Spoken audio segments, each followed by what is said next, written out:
So hello student, welcome back to zero to NCERT level series. तो पिछले class में हमने इस चैप्टर को यहाँ तक कंप्लीट किया। आज हम राइबोसोम एंड इंक्लूजन बॉडी से आगे स्टार्ट करते हैं। In prokaryotic ribosome are associate with plasma membrane of the cell. ये जो राइबोसोम है प्रोकैरियोटिक सेल के अंदर प्लाज्मा मेम्ब्रेन से जुड़े होते हैं। There are about 15 nanometer by 20 nanometer in size. Ribosome का जो साइज है वो 15 से लेकर 20 नैनोमीटर तक होता है। नैनोमीटर का मतलब होता है 10 टू द पावर माइनस का 9 मीटर। ये बहुत इंपॉर्टेंट है, ये नीट पीवाईक्यूज में भी पूछा जा चुका है। 15 से 20 नैनोमीटर है, माइक्रोमीटर नहीं है। इस यूनिट का भी आप ध्यान में रखेंगे। And are made of two sub unit 50s and 30s। ये जो राइबोसोम है ये दो प्रकार के होते हैं, 70s और 80s। जो 70s होता है उसमें 50s और 30s की दो यूनिट होती है, और जो 80s होता है उसमें 60s और 40s की दो यूनिट होती है। तो दोनों ही प्रकार के राइबोसोम में दो दो प्रकार की यूनिट्स यहाँ पे होती है। जो प्रोकैरियोटिक सेल होती है उसमें ओनली 70s प्रकार का राइबोसोम मिलता है, जबकि जो यूकैरियोटिक सेल होती है उसमें 70s भी मिलता है और 80s भी मिलता है। When we present together form 70s prokaryotic ribosome. Ribosomes are the site of the protein synthesis. Ribosome जो होता है उसके ऊपर आप कह सकते हो कि प्रोटीन बनाया जाता है ना। राइबोसोम जो है mRNA के ऊपर बेसिकली प्रोटीन बनता है। तो जब mRNA के ऊपर प्रोटीन बनना होता है तब राइबोसोम वहाँ से अटैच होती है। राइबोसोम की दोनों यूनिट के mRNA पर अटैच होने से प्रोटीन बनने की जो प्रोसेस है वो शुरू होती है। सेवरल राइबोसोम में attach to a single mRNA and form a chain called polyribosome और पॉलीसोम। जब mRNA के ऊपर बहुत सारे राइबोसोम जुड़ते हैं तब प्रोटीन बनना स्टार्ट होता है अलग अलग लेवल पे। तो ये बहुत सारे राइबोसोम को मिलाकर कहा जाता है पॉलीसोम। पॉली का मतलब बहुत सारे, सोम का मतलब होता है बॉडी, और यहाँ पे है पॉली राइबोसोम भी कह सकते हैं, बहुत सारे राइबोसोम्स। क्लियर है इतना? The ribosome of A polysome translate the mRNA into proteins. जो राइबोसोम mRNA के ऊपर जाकर लग चुके हैं वो mRNA को किस में बदल देते हैं? प्रोटीन्स में बदल देते हैं। ये लाइन बहुत इंपॉर्टेंट है। mRNA को प्रोटीन में कन्वर्ट करते हैं, जो कि रियलिटी में नहीं होता है। यहाँ पर थोड़ा मिसमैच है। जो प्रोटीन का फॉर्मेशन है वो एमिनो एसिड की चेन बनने से होता है। जैसे ये mRNA है, ये पेन हमारा mRNA है, इसके ऊपर एमिनो एसिड की चेन बनेगी। वो जो एमिनो एसिड की चेन है उसको प्रोटीन बोलेंगे, जबकि mRNA वैसा ही है जैसा था। तो mRNA प्रोटीन में कन्वर्ट नहीं होता है। mRNA के ऊपर एमिनो एसिड की चेन बनती है जिसको प्रोटीन नाम देते हैं। तो इसका आप बहुत अच्छे से ध्यान रखेंगे। इंक्लूजन बॉडीज के बारे में समझते हैं। जैसा कि हमने पहले ही बात की थी, सेल के अंदर कुछ ऐसी स्टोरेज बॉडी होती है जो सेल में यूजफुल या फिर यूजलेस प्रोडक्ट को स्टोर करती है, जैसे कि कार्बोहाइड्रेट को, फैट्स को, प्रोटीन को। उन बॉडीज को इंक्लूजन बॉडी हमने नाम दिया था। Reserve material in prokaryotic cell is storing the cytoplasm in the form of inclusion body. Prokaryotic cell के अंदर पाई जाती है इंक्लूजन बॉडी एनसीईआरटी के अनुसार। ये बहुत इंपॉर्टेंट है। These are not bounded by any membrane system. जो इंक्लूजन बॉडी है वो किसी मेम्ब्रेन से बाउंड नहीं होती है। जैसे राइबोसोम भी किसी मेम्ब्रेन से बाउंड नहीं होता और सेंट्रोसोम भी किसी मेम्ब्रेन से बाउंड नहीं होता, उसी प्रकार इंक्लूजन बॉडी भी मेम्ब्रेन से बाउंड नहीं होती है। और जो मेम्ब्रेन से बाउंड नहीं होता है वही ऑर्गेनेल केवल प्रोकैरियोटिक में मिल सकता है। Organelle bound, membrane bound organelle जो होते हैं वो यूकैरियोटिक में मिलते हैं। इतना आपने पहले भी पढ़ा था। And lie in free in the cytoplasm. Cytoplasm में फ्री तैरते रहते हैं, है ना। साइटोप्लाज्म का जो पानी है, जो लिक्विड है, उसके अंदर फ्रीली मूवमेंट करते हैं। एग्जाम्पल दिया है इंक्लूजन बॉडी का फोस्फेट ग्रेन्यूल। जैसा कि नाम से स्पष्ट हो रहा है, फोस्फेट के ग्रेन्यूल्स। ग्रेन्यूल्स का मतलब होता है एक गोल स्ट्रक्चर, है ना। इसके अंदर फोस्फेट स्टोर होता है तो उसका नाम रख दिया फोस्फेट ग्रेन्यूल। अगला है साइनोफाइसिन ग्रेन्यूल। साइनोफाइसिन का मतलब है इसके अंदर प्रोटीन स्टोर होता है। साइनो का मतलब ही होता है साइनोबैक्टीरिया, और वो प्रोटीन का एक इंडिकेटर माना जाता है। तो साइनोग्रेन्यूल्स में प्रोटीन स्टोर होगा। और ग्लाइकोजन ग्रेन्यूल्स, ग्लाइकोजन एक कार्बोहाइड्रेट होता है, तो ग्लाइकोजन ग्रेन्यूल में कार्बोहाइड्रेट स्टोर होता है। गैस वैक्यूल, ऐसी वैक्यूल एक ऑर्गेनेल होता है जो कि हम आगे समझेंगे। गैस वैक्यूल का मतलब है ऐसी वैक्यूल जिसके अंदर गैस भरी हो, अगर उसमें गैस भरी है तो वो उस सेल को तैरने में हेल्प करेगा। जिसमें भी हवा भरी होती है वो तैरता है, तो गैस वैक्यूल तैरने में हेल्प करेंगे। अब तैरने की ज़रूरत किन जीवों को होगी, उनको कहते हैं प्लैंक्टन्स, है ना, जो पानी के ऊपर तैरते रहते हैं और फोटोसिंथेसिस करते रहते हैं, उनको प्लैंक्टन्स कहते हैं। और उनकी एग्जांपल होती है ब्लू ग्रीन और पर्पल बैक्टीरिया। दो बैक्टीरिया है जिनके अंदर गैस वैक्यूल मिलती है, ब्लू ग्रीन बैक्टीरिया और पर्पल सल्फर बैक्टीरिया, या फिर आप पर्पल बैक्टीरिया भी कह सकते हो। तो ये फोटोसिंथेटिक बैक्टीरिया भी है और यही प्लैंक्टन्स भी है। प्लैंक्टन्स का मतलब जो तैरते रहते हैं। तैरते क्यों रहते हैं? क्योंकि उनमें गैस वैक्यूल मिलती है। तो आगे समझते हैं हम यूकैरियोटिक सेल के बारे में। The eukaryotic include all the protist, plants, animal and fungi. ये 5 किंगडम है, उनमें से 4 में तो यूकैरियोटिक सेल होती है, केवल एक किंगडम है मोनेरा जिसमें बैक्टीरिया आते हैं, उसमें प्रोकैरियोटिक सेल होती है। In eukaryotic cell there is a extensive compartmentations of cytoplasm through the presence of membrane bound organelle. Eukaryotic cell जो होती है उसके अंदर मेम्ब्रेन से बाउंड हुए बहुत सारे ऑर्गेनेल होते हैं, जिससे उसका जो साइटोप्लाज्म है वो अलग अलग कंपार्टमेंट में डिवाइड हो जाता है। जैसे यहाँ पर एक ऑर्गेनेल आ गया तो इधर का कंपार्टमेंट अलग हो गया और इधर का कंपार्टमेंट अलग हो गया, तो इसलिए लिखा है एक्सटेंसिव कंपार्टमेंटेशन हो जाता है साइटोप्लाज्म का। Eukaryotic cells process an organize nuclear with a nuclear envelope. जबकि यूकैरियोटिक सेल में हमने पढ़ा था यू का मतलब ही होता है ट्रू और कैरियोटिक का मतलब होता है न्यूक्लियस। तो यहाँ पर न्यूक्लियस के बाहर एक ट्रू मेम्ब्रेन मिलती है, यही यहाँ पे लिखा है। न्यूक्लियर इन्वेलप का मतलब ही होता है मेम्ब्रेन जो कि प्रोटेक्शन करता है न्यूक्लियस को। In addition eukaryotic cell have a various of complex locomotory and cyclostructure structure. Eukaryotic cell के अंदर लोकोमोशन के लिए जैसे फ्लैजिला और सीलिया भी होते हैं, और साइटोस्केलेटन यानी कि बहुत सारी ऐसी स्ट्रक्चर होती है जो सेल की स्ट्रक्चर को मेंटेन करने में हेल्प करती है, उनको साइक्लोस्केलेटन बोलते हैं। इसके बारे में हम आगे भी पढ़ेंगे। There genetic material is organised into chromosome. उनका जो जेनेटिक मटेरियल होता है वो भी किस में कन्वर्ट हो जाता है? क्रोमोसोम्स में कन्वर्ट हो जाता है during cell division. All eukaryotic cells are not identical. जितने भी यूकैरियोटिक सेल होते हैं, जैसे कोई प्लांट है तो उसका यूकैरियोटिक सेल अलग होता है, उसमें सेल वॉल होती है। जैसे कोई एनिमल है तो उसका यूकैरियोटिक सेल अलग होता है, उसमें सेल मेम्ब्रेन नहीं होती है। वैसे ही हर यूकैरियोटिक सेल अलग अलग हो सकता है। Plant and animal cells are differentiated as for the further process. Cells plastered in a large central vacuole which are absent in animal cell. जो प्लांट सेल होते हैं उनमें सेल वॉल होती है जो कि एनिमल सेल में नहीं होती। प्लास्टिड होते हैं, ये भी एनिमल सेल में नहीं होते। लार्ज सेंट्रल वैक्यूल होती है प्लांट के अंदर, जबकि एनिमल्स के अंदर छोटे छोटे बहुत सारे वैक्यूल्स होते हैं। On the other hand, animal cell have centrioles which is absent in the most of the plant cell. ये जो सेंट्रियोल होता है ये मेम्ब्रेन बाउंड नहीं होता और ये केवल एनिमल्स के अंदर मिलता है, प्लांट्स के अंदर absent होता है। मेजरली जो मेच्योर प्लांट होते हैं उनमें absent होता है, और जो स्मॉल प्लांट होते हैं, आप कह सकते हो gamete of the plant cells में ये पाया जाता है कई बार। तो आगे एनसीईआरटी के अंदर 2 डायग्राम दे रखे हैं आपको। पहला डायग्राम है आपका प्लांट सेल का, तो इसमें जितने भी स्ट्रक्चर लेबल किए हुए हैं ये आपको अच्छे से लेबल करने आने चाहिए। नीट में कभी भी डायग्राम बेस्ड क्वेश्चन भी आ सकता है। तो सबसे पहले स्टार्ट करते हैं हम यहाँ से। ये जो आपको दिखाई दे रहा है पर्पल कलर का, लाइट पर्पल कलर का, ये न्यूक्लियस है। इसके अंदर ये जो डार्क कलर का है ये न्यूक्लियोलस है, और यहाँ पर गोल्जी अपैरेटस दे रखा है जिसको गोल्जी बॉडी भी बोलते हैं।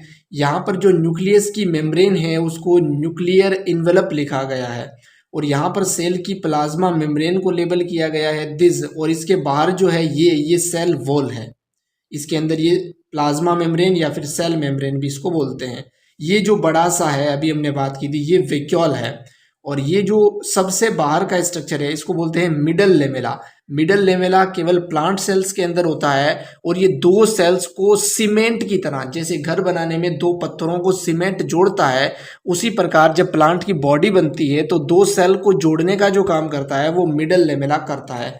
ये सेल वॉल है, जैसे कि मैंने आपको बताया। ये जो स्ट्रक्चर है ये माइटोकॉन्ड्रिया है। हालांकि प्लांट्स में माइटोकॉन्ड्रिया बहुत कम होते हैं, एनिमल्स में ज़्यादा होते हैं, फिर भी होते हैं, इसलिए लेबल कर सकते हैं। यहाँ पर एक ग्रेन्यूल्स की टाइप स्ट्रक्चर है जिसको राइबोसोम भी बोल सकते हैं। और यहाँ पर क्लोरोप्लास्ट होता है जिसके अंदर फोटोसिंथेसिस होता है और ग्लूकोज बनता है। यहाँ पर साइटोप्लाज्म भी होता है। साइटोप्लाज्म तो सभी सेल्स में होता है बेसिकली। यहाँ पर पेरोक्सिसोम होता है। पेरोक्सिसोम एक प्रकार की माइक्रोबॉडी होती है। माइक्रोबॉडी तीन प्रकार की होती है, पेरोक्सिसोम, स्पिरोसोम और ग्लाइओक्सिसोम। आगे हम डिटेल में पढ़ेंगे, अभी बस आप लेबलिंग को समझ लीजिए। ये है माइक्रोट्यूबुल्स। ये माइक्रोट्यूबुल्स साइटोस्केलेटन जो भी आपने पढ़ा था, जो कि सेल की स्ट्रक्चर को मेंटेन करने में सपोर्ट करते हैं, उसका एक पार्ट होता है, आगे हम समझेंगे। ये है प्लाज्मोडेस्मेटा। प्लाज्मोडेस्मेटा एक प्लांट सेल से दूसरे प्लांट सेल में सब्सटेंस को ट्रांसपोर्ट करने में हेल्प करते हैं, है ना। तो इनको आप कह सकते हो gateway of the cell. Smooth endoplasmic reticulum. Endoplasmic reticulum दो टाइप की होती है, स्मूथ और रफ एंडोप्लाज्मिक रेंटिकुलम। रफ क्यों होती है? इसके ऊपर अगर राइबोसोम जुड़े होते हैं तो वो रफ एंडोप्लाज्मिक रेंटिकुलम होगी, और इसके ऊपर अगर राइबोसोम नहीं जुड़े होते हैं, उसकी सरफेस एकदम चिकनी होती है, तो उसको स्मूथ एंडोप्लाज्मिक रेंटिकुलम बोला जाता है। यहाँ पर लाइसोसोम दिया गया है जो कि प्लांट के अंदर कम होता है, एनिमल्स में ज़्यादा होता है, फिर भी प्लांट के अंदर होता है, इसलिए लेबल कर सकते हैं। नीचे यहाँ पे एनिमल सेल का डायग्राम दिया गया है, उसको भी समझते हैं। एनिमल्स के अंदर माइक्रोविलाई नाम की स्ट्रक्चर देखने को मिलती है, जैसे कि हमारी बॉडी में भी कई जगह माइक्रोविलाई मिलते हैं। जैसे कि स्मॉल इंटेस्टाइन है, वहाँ पर एब्जॉर्प्शन करना है, जैसे कि प्रोक्सिमल ट्यूबुलर किडनी का जो पीटीसी है उसके अंदर भी मिलता है। यहाँ पर भी गोल्जी अपैरेटस को मार्क किया गया है। ये जो है गोल्जी अपैरेटस है। यहाँ पर ये प्लाज्मा मेम्ब्रेन है, उसके बाहर सेल वॉल नहीं होती है।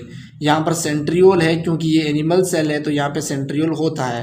पेरोक्सिसोम यहाँ भी है, लाइसोसोम यहाँ भी है, राइबोसोम यहाँ भी है, और माइटोकॉन्ड्रिया यहाँ भी है। रफ एंडोप्लाज्मिक रेंटिकुलम यहाँ पर भी है। साइटोप्लाज्म सभी सेल में होता है। यहाँ पर भी न्यूक्लियस को मार्क किया गया है। न्यूक्लियस के अंदर का जो डार्क पोर्शन है उसको न्यूक्लियोलस मार्क किया गया है।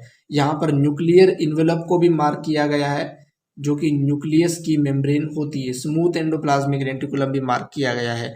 तो ए जो डायग्राम है ऊपर वाला वो प्लांट सेल का है, बी एनिमल सेल का है। आगे समझते हैं। Let us now look at individual cell organelles to understand their structure and function. अब हम एक एक ऑर्गेनेल को पढ़ेंगे जो सेल के अंदर होते हैं। वो ऑर्गेनेल उस सेल के अंदर क्या काम करते हैं उसको हम बहुत डिटेल में समझेंगे, जितना कि एनसीईआरटी में दिया है। सबसे पहला है सेल मेम्ब्रेन। जो सेल होती है उसके जो सबसे बाहर का हिस्सा होता है, जो उसकी शेप को मेंटेन करता है, उसको सेल मेम्ब्रेन बोलते हैं। The detailed structure of the membrane was studied only after the advantage of electron microscope in 1950। 1950 में जब इलेक्ट्रॉन माइक्रोस्कोप का आविष्कार हो गया था, खोज हो गई थी, डिस्कवरी हो गई थी, उसके बाद सेल को देख पाना काफ़ी इजी हो गया था। उसके बाद सेल मेम्ब्रेन के बारे में बहुत सारी स्टडी की गई थी। Meanwhile chemical studies of the cell membrane specially in human red blood cell enables the scientific to deduce the possible structure of the plasma membrane.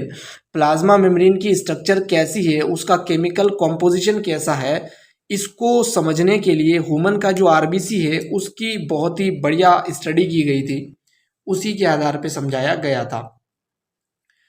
इसमें जो है 8% कार्बोहाइड्रेट होता है, 40% लिपिड होता है और 52% प्रोटीन होता है। ह्यूमन की जो आरबीसी होती है उसको हम आगे भी लिखेंगे और समझेंगे।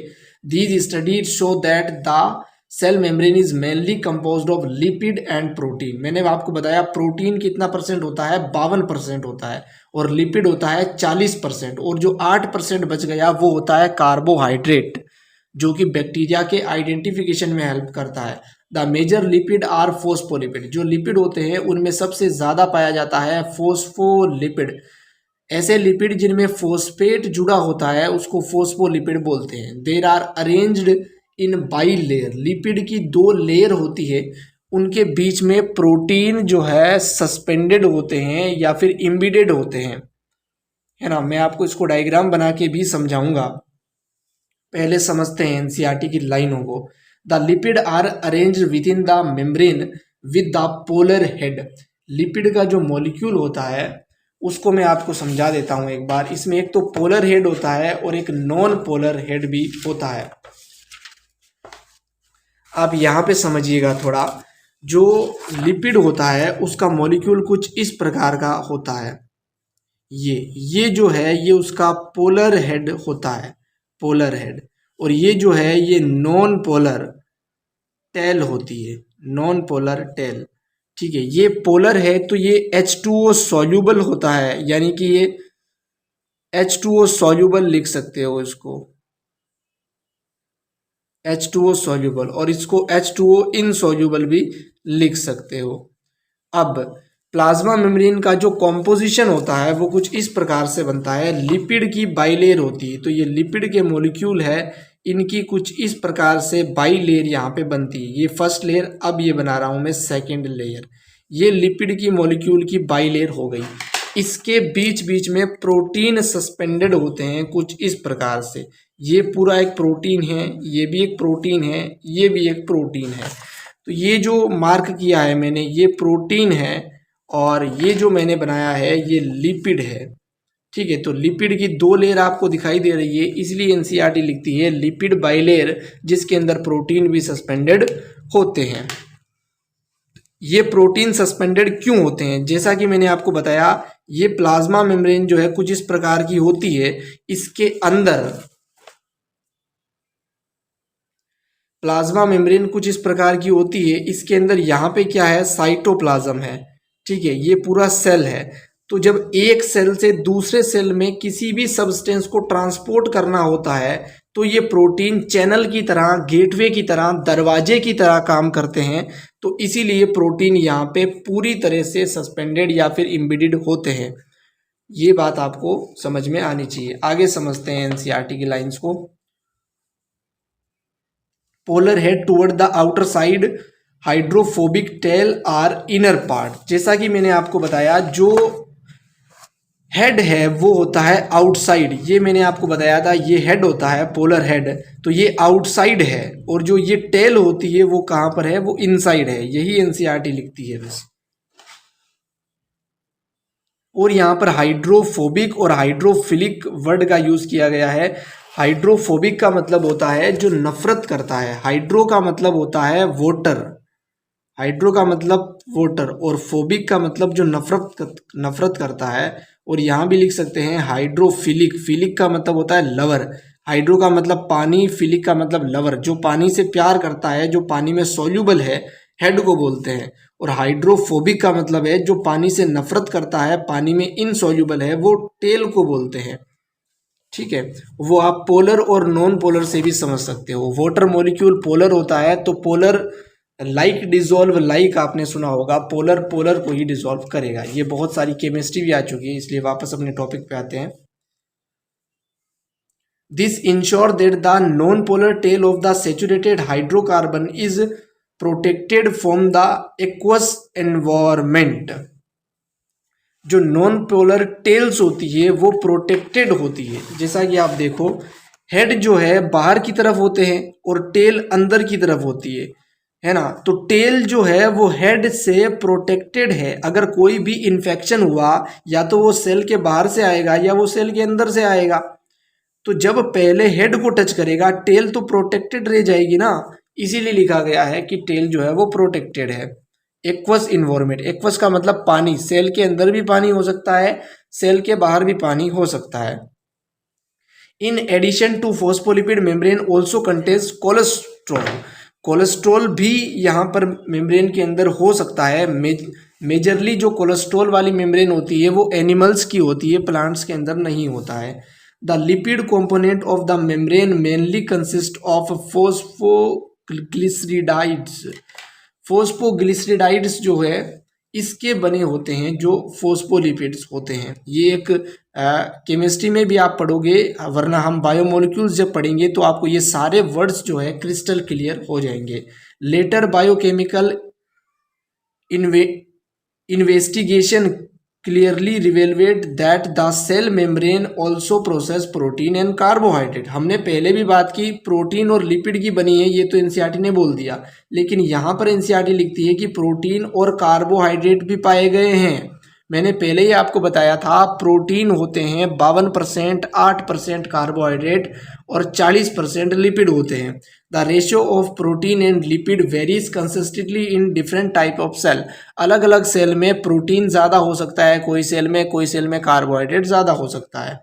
In human being the membrane of the erythrocyte has approximately इतना इतना और इतना। जितना मैंने बताया ये ह्यूमन की आरबीसी का डाटा है जो कि आप याद रखेंगे। इरिथ्रोसाइट का मतलब आरबीसी होता है। Depending on the ease of extension membrane protein can be classified as integral and peripheral. ये पॉइंट आपको मैं समझाता हूँ। जैसा कि हमने बात की कि ये प्रोटीन्स है, ये भी प्रोटीन है और ये भी प्रोटीन है। क्योंकि ये बहुत बाहर की तरफ है तो इसको एक्सटेंसिव प्रोटीन बोलेंगे, और ये जो है अंदर की तरफ है तो इसको इंटेंसिव प्रोटीन बोलेंगे। ठीक है, ये इंटेंसिव है और ये एक्सटेंसिव है। अब इसका आधार क्या है, इसका बेस क्या है, कैसे आपने बोल दिया दो प्रकार का है। अगर मैं एक्सटेंसिव प्रोटीन को निकालूं तो मैं यहां से पकड़कर निकाल सकता हूं, जबकि मैं इंटेंसिव प्रोटीन को कैसे निकालूंगा, ये तो पूरा अंदर दबा हुआ है, ये बाहर तक फैला हुआ है, तो इसको निकालना इजी होता है, इसको एक्सट्रैक्ट करना इजी होता है। तो इसको बोलते हैं ईज ऑफ एक्सट्रैक्शन, एक्सट्रैक्ट करने की इजीनेस। इसको एक्सट्रैक्ट करना इजी है एक्सटेंसिव को, जबकि इंटेंसिव को एक्सट्रैक्ट करना बहुत ही मुश्किल है। इसलिए एक्सटेंशन के बेसिस पे इसके दो टाइप बताए गए हैं प्रोटीन के, एक्सटेंसिव और इंटेंसिव। इसको इंटीग्रल और इसको एक्सटीग्रल भी बोल देते हैं, जैसा कि एनसीईआरटी ने अभी हमने पढ़ा था। हाँ, इसको इंटीग्रल बोल सकते हैं, इसको एक्सटीग्रल बोल सकते हैं, या फिर इसको पेरिफेरल भी बोल सकते हैं। पेरिफेरल मतलब जो पेरीफेरी पे उपस्थित है, सबसे बाहर जो है। ठीक है, आगे समझते हैं। Peripheral protein lie on the surface of the membrane while the integral protein are partial or totally bonded into the membrane. जैसा कि मैंने आपको बताया जो इंटीग्रल प्रोटीन होते हैं वो तो अंदर दबे हुए होते हैं प्लाज्मा मेम्ब्रेन के अंदर, जबकि जो पेरिफेरल प्रोटीन होते हैं वो बाहर की तरफ होते हैं। आगे समझते हैं। An improved model of the structure of the cell membrane was proposed by Singer and Nicholson in 1972। 1972 में दो साइंटिस्ट थे, सिंगर और निकोल्सन। ये साइंटिस्ट का नाम है, वो कोई सिंगर या फिर गायक नहीं थे। ठीक है, 1972 में उन्होंने प्रपोज किया था एक मॉडल, फ्लूइड मोजाइक मॉडल। जैसा कि मैंने आपको भी स्ट्रक्चर बनाकर दिखाई थी प्लाज्मा मेम्ब्रेन की, उसी स्ट्रक्चर को इस मॉडल के द्वारा समझाया गया था। According to this, the quasi-fluid nature of lipid enables later movement of the protein within the overall bilayer। Protein मैंने आपको बताया कैसा होता है, बाइलेयर होता है। उस बाइलेयर के अंदर लिपिड होता है, बाइलेयर, उसके अंदर प्रोटीन इम्बिडेड होते हैं। वो प्रोटीन अगर मूवमेंट करते हैं तो उसको परमिशन कौन देता है, मेजरली क्या है, लिपिड है, उसके अंदर क्या है, प्रोटीन है। तो प्रोटीन अगर हिलेगा तभी हिल पाएगा, या फिर तभी ये संभव हो पाएगा जब उसको लिपिड परमिशन दे, है ना। तो यहाँ पर लिखा गया है कि जो क्वासी फ्लूइड नेचर होता है लिपिड का, वो इनेबल करता है प्रोटीन के मूवमेंट को। बहुत ही बेसिक सी लाइन है, अगर आपको डायग्राम समझ में आया है। The ability to move within the membrane is measured its fluidity. Fluidity का मतलब होता है प्रोटीन का movement in the plasma membrane, lipid का मूवमेंट नहीं होता है। ये एनसीईआरटी में कहीं नहीं लिखा, मैं आपको बता रहा हूँ, ये नीट में आ चुका है। फ्लूइडिटी का मतलब होता है movement of protein with in the plasma membrane, not movement of lipid, है ना। ये प्रोटीन के मूवमेंट को बोलते हैं। The fluid nature of the membrane is also important from the point of view of function like. ये जो fluid nature है, फ्लूइड नेचर का मतलब है जो मूवमेंट कर सकते हैं प्रोटीन, वो इम्पोर्टेंट क्यों है। पहला तो सेल की ग्रोथ में, जब प्रोटीन मूवमेंट कर सकते हैं तभी तो प्लाज्मा मेम्ब्रेन अपनी जगह से बाहर की तरफ खिसक सकती है और सेल अपने साइज को बड़ा कर सकता है और सेल की ग्रोथ हो सकती है। फॉर्मेशन ऑफ इंटरसेलुलर फंक्शन, दो सेल्स के बीच में फंक्शन करना, जंक्शन बनाना, सब्सटेंस को यहाँ से वहाँ पहुँचाने का काम किसके द्वारा होगा? प्लाज्मा मेम्ब्रेन के द्वारा होगा। सिक्रीशन, एक सेल अगर अपने बाहर या फिर दूसरे सेल में सिक्रीट करता है तो इसी के द्वारा करेगा। एंडोसाइटोसिस का मतलब होता है किसी भी सब्सटेंस को सेल के अंदर लेना। एंडो का मतलब होता है अंदर और एक्सो का मतलब होता है बाहर। एंडोसाइटोसिस का मतलब होता है सेल। तो एंडोसाइटोसिस सेल के अंदर लेना और एक्सोसाइटोसिस सेल के बाहर निकालना। सेल डिवीजन में भी ये आपकी हेल्प कर सकते हैं। तो आगे समझ सकते हैं हम। One of the most important function of the plasma membrane is the transport of the molecule across it. जैसा कि मैंने आपको बताया, प्लाज्मा मेम्ब्रेन ट्रांसपोर्ट करती है सब्सटेंस को एक सेल से दूसरे सेल में, है ना। तो ये इंटरसेलुलर जंक्शन की तरह काम भी कर सकती है। The membrane is selectively permeable, कुछ जरूरी मॉलिक्यूल को तो ये ट्रांसपोर्ट होने देती है और जो हार्मफुल मॉलिक्यूल है उसको सेल के अंदर आने से रोकती है, इसलिए ये सिलेक्ट करती है, उसके बाद में परमिएबल बनाती है, सिलेक्ट करके परमिशन देती है अंदर जाने की, इसलिए सिलेक्टिवली परमिएबल उसको बोलते हैं। Many molecules can move briefly across the membrane without any requirement of energy, then this is called passive transport. अगर सेल मेम्ब्रेन के आर पार जाने के लिए कोई एनर्जी नहीं लग रही है तो उसको बोलेंगे पैसिव ट्रांसपोर्ट। अगर एनर्जी लग रही है तो उसको बोलेंगे एक्टिव ट्रांसपोर्ट, है ना। Neutral solute may be across the membrane by the simple diffusion along the concentration gradient, higher concentration to the lower conditions. Water may also move across the membrane through higher lower concentration. This is called osmosis. तो मैं आपको थोड़ा इसको समझा देता हूं वरना आपको लाइंस थोड़ी डिफिकल्ट लगेगी। तो यहां पर समझिए आप, जैसा कि मैंने बात किया, ये है प्लाज्मा मेम्ब्रेन, ये है साइटोप्लाज्म, ठीक है, ये है साइटोप्लाज्म और ये है एक्स्ट्रा सेलुलर स्पेस। यहां से यहां सब्सटेंस को अगर आना है तो उसके दो तरीके हो सकते हैं। मान लेते हैं कि बाहर है हायर कंसंट्रेशन और यहां पर है लोअर कंसंट्रेशन। अगर सब्सटेंस हायर कंसंट्रेशन से लोअर कंसंट्रेशन आता है तो उसको बोलेंगे पैसिव ट्रांसपोर्ट, ठीक है। अगर सब्सटेंस लोअर कंसंट्रेशन से हायर कंसंट्रेशन आता है तो इसको बोलेंगे एक्टिव ट्रांसपोर्ट। इसमें आपको एनर्जी की रिक्वायरमेंट होती है और इसमें आपको एनर्जी की रिक्वायरमेंट नहीं होती है, इसमें एनर्जी नहीं लगेगी, ठीक है। हायर कंसंट्रेशन का मतलब होता है जैसे कि ग्लूकोज के यहाँ पर 5 मॉलिक्यूल है और यहाँ पर केवल ग्लूकोज के 2 मॉलिक्यूल है, तो ग्लूकोज की जो कंसंट्रेशन है वो बाहर ज़्यादा है और अंदर कम है। तो ग्लूकोज अगर यहाँ से यहाँ आता है तो वो पैसिव ट्रांसपोर्ट होगा, जबकि ये 2 मॉलिक्यूल है, अगर इन 2 को जबरदस्ती आप बाहर भेज दो एनर्जी को खर्च करके तो इसको बोलते हैं एक्टिव ट्रांसपोर्ट। और पानी जो है वो अपनी हायर कंसंट्रेशन से लोअर कंसंट्रेशन जाता है, इस प्रोसेस को ओस्मोसिस बोलते हैं। ये आप ट्रांसपोर्ट इन प्लांट्स चैप्टर में बहुत ही डिटेल में पढ़ोगे। मैंने आपको एक इंट्रोडक्शन के थ्रू बेसिक्स बता दिया है जिससे आपको ये लाइनें बिल्कुल ही क्लियर हो जाए। As the polar molecule cannot passage water by diffusion, polar molecule cannot passes through the non polar lipid bilayer. जो पोलर मोलिक्यूल्स होते हैं ना वो पास नहीं कर सकते हैं लिपिड की बाइलेयर को, है ना, क्योंकि वाटर जो होता है वो कैसा होता है, पोलर होता है, और जो लिपिड होता है वो नॉन पोलर होता है। लिपिड की जो टेल होती है ना वो नॉन पोलर होती है और जो लिपिड का हेड है वो पोलर होता है। तो पोलर के अंदर आ सकता है, यानी कि वाटर का मॉलिक्यूल हेड के अंदर तो आ सकता है लेकिन जो टेल है उसको क्रॉस नहीं कर सकता। इसलिए प्रोटीन जो मैंने आपको बताया था इम्बेडेड प्रोटीन, उसके अंदर से होकर पानी जाता है, ये उसी ट्रांसपोर्ट को बता रहा है। They required a carrier protein of the membrane to facilitate their transport across the membrane. ये जो कैरियर प्रोटीन है ये वही प्रोटीन है जो कि एम्बेडेड होते हैं मेम्ब्रेन के अंदर, जिसकी बात हमने की थी।